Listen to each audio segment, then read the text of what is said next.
चंद्रयान 3 को छोड़ने के बाद रॉकेट के हिस्से कहाँ गिरे? बूस्टर रॉकेट, दोनों हीट शील्ड, लिक्विड इंजन और क्रायोजेनिक इंजन कहाँ गिरे? रॉकेट के चारों हिस्से अलग अलग स्थान पर गिरे। कौन से हैं वो 4 अलग अलग स्थान? चंद्रयान 3 की लॉन्चिंग 14 जुलाई 2023 को दोपहर 2:35 पर हुई।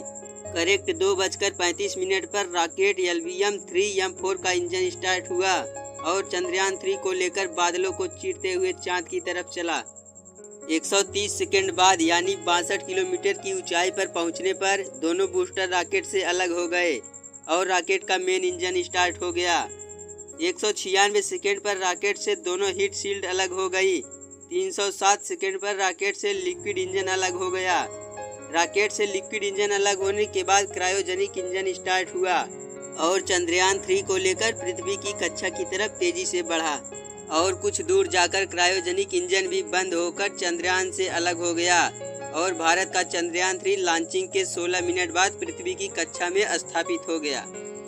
लेकिन अब आपके मन में सवाल होगा कि चंद्रयान 3 से अलग होने के बाद रॉकेट के चारों हिस्से बूस्टर रॉकेट, दोनों हीट शील्ड, लिक्विड इंजन और क्रायोजेनिक इंजन कहाँ गिरे? तो चलिए जानते हैं विस्तार से। सबसे पहले अलग हुए दोनों बूस्टर रॉकेट कहाँ गिरे? आपको हम बता दें कि रॉकेट को अलग करने का कार्य मशीनों के माध्यम से किया जाता है। रॉकेट के पहले हिस्से यानी बूस्टर रॉकेट बंगाल की खाड़ी में गिरे हैं। वैज्ञानिकों ने सॉफ्टवेयर की मदद से इसे गिरा दिया, जिसे जल्द ही भारतीय नौसेना या तटरक्षक बल खोज लेगी। दूसरे नंबर पर अलग हुए दोनों हीट शील्ड कहाँ गिरे? ये रॉकेट का सबसे ऊपरी हिस्सा होता है जिसके अंदर चंद्रयान 3 रखा था। ये रॉकेट से 114 किलोमीटर की ऊंचाई पर अलग हुआ, यानी अंतरिक्ष में जहां पर ग्रेविटी का असर कम होता है। वैसे वायुमंडल पार करते ही ये आधे से ज्यादा जलकर खाक हो जाती है। दोनों हीट शील्ड के साथ भी यही हुआ होगा। तीसरे नंबर पर अलग हुआ लिक्विड इंजन कहाँ गिरा? ये रॉकेट का मुख्य इंजन है। इसने चंद्रयान 3 को 175 किलोमीटर की ऊंचाई पर पहुंचाकर छोड़ दिया। इस समय रॉकेट को लॉन्च हुए करीब 5 मिनट हो चुके थे। वो अब अंतरिक्ष में तैर रहा है। कुछ समय बाद वह धरती की ग्रेविटी में आकर जमीन पर गिरेगा।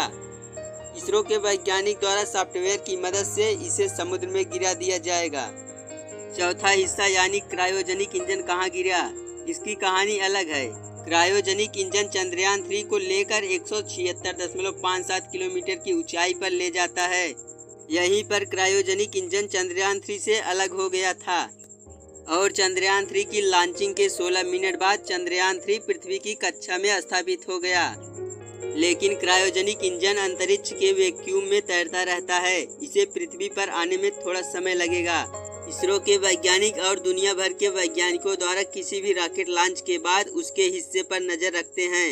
रॉकेट के हिस्से पर नजर रखने का फायदा यह होता है कि वो कब और कहां गिरेगा इसकी भविष्यवाणी की जा सके, जिससे ये किसी के घर, किसी विमान या आबादी वाले इलाके में ना गिरे। अगर आपको ये जानकारी अच्छी लगी हो तो वीडियो को लाइक जरूर करें और अभी तक हमारे चैनल को सब्सक्राइब नहीं किया तो चैनल को सब्सक्राइब करके बेल आइकन को प्रेस जरूर करें।